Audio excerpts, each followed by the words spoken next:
Someone once told me that when God created Saturn, he was so delighted with it that he decided to put a ring on it. However, that same someone also believed that a pigeon is just a mouse with wings. The former is outright false, while the latter is still being debated in some intellectual circles. So how did those rings on Saturn come into existence? Let's find out. Saturn is the second largest planet in our solar system. It is so large, in fact, that it could hold almost 700 Earths inside it. It also has a remarkably beautiful set of rings around it. Due to its large size and distinct rings, Saturn can be quite easily identified by stargazers and astronomers alike. Furthermore, Saturn isn't the only planet with rings. Jupiter, Uranus, and Neptune are also decorated with rings, but they aren't as dense or bright as Saturn's. When Galileo observed the planet for the first time in 1610, he mistook the rings for two moons aligned on opposite sides of the planet.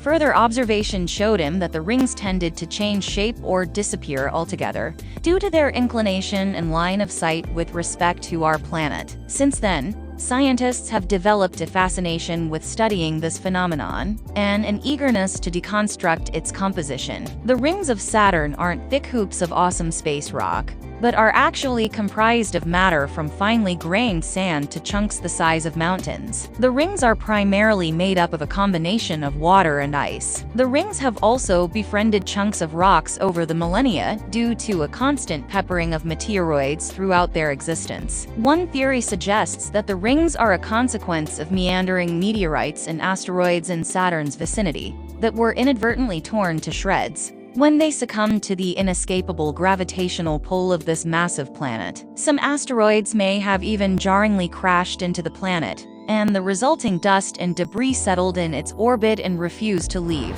It could also be that one catastrophe led to another, perpetuating a chain reaction of collisions, such that moderate-sized chunks broke down into smaller and smaller pieces, until the system reached a steady state. Although this theory accounts for the rocky components in the rings, it doesn't explain where the water-ice composition, which apparently covers 90% of the hollow disks, actually comes from.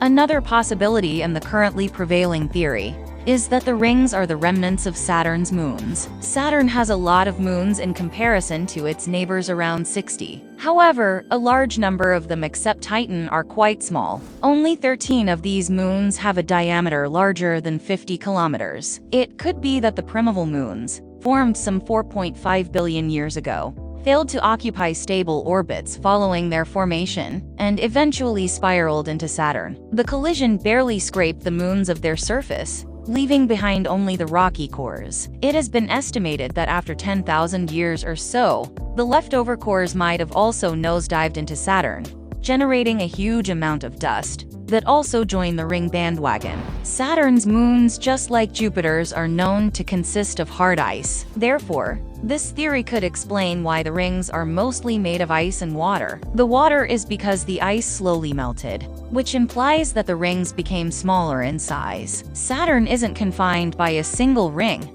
but rather a multitude of distinct rings. The distinctions or divisions mean that the planet is surrounded by a family of thin rings known as ringlets. They are named alphabetically in the order of their discovery. Rings A, B, and C were discovered first and form concentric circles of radii in decreasing order, respectively. Then Voyager 1, during its stride across the solar system, discovered the innermost D ring in 1980. The F ring lies just outside A, whereas G and E lie the farthest away from the planet. The woeful moons that were robbed of their surface, but were fortunate enough to survive, still seem to affect the ring's structure and the dynamics of its constituents. Cassini has shown that some moons distribute their material along their motion, which is evident in the formation of the G ring. Similarly, the moon Enceladus has contributed to the formation of the E ring. Some of these observable activities can be explained by the above theories, whereas others still remain a mystery. Another anomaly is that even though the rings aren't as thick as you might typically associate with an extraterrestrial object, the distance or gaps separating these rings is on the scale of thousands of miles. Galileo, pointing his telescope towards the twinkling sky above, reflects the curiosity and deliberate effort that goes into such groundbreaking discoveries. His act of coursing through absolute darkness and finally landing his vision on a planet so magnificent has a numinous quality to it. To me, saying that it was God whose generosity bestowed this planet upon us translates this planet's unique, gradual and beautiful process of creation into a black box that is shut to any attempt to peek in. The creation of Saturn and its rings reminds me of some prose written by the revered astronomer and science communicator Carl Sagan in his book Contact. The prose is a dialogue made by his protagonist, also an astronomer, in response to the dismissal and sporadic belittling of childlike inquisition and the beauty of scientific inquiry. The theologians seem to have recognized a special, irrational aspect of the feeling of sacred or holy. They call it the numinous. It is believed that humans are predisposed to detect and revere the numinous, also called mysterium tremendum. In the presence of mysterium tremendum, people feel utterly insignificant but, if I read it right, not personally alienated. Now, if that is what religious people talk about when they use words like holy or sacred, I'm with them. I felt something like that in Looking for a Signal. I think the religions try to institutionalize your perception of the numinous instead of providing the means, so you can perceive the numinous directly, like looking through a 6-inch telescope. Thanks for watching. See you on the next one. Oh, and don't forget to subscribe.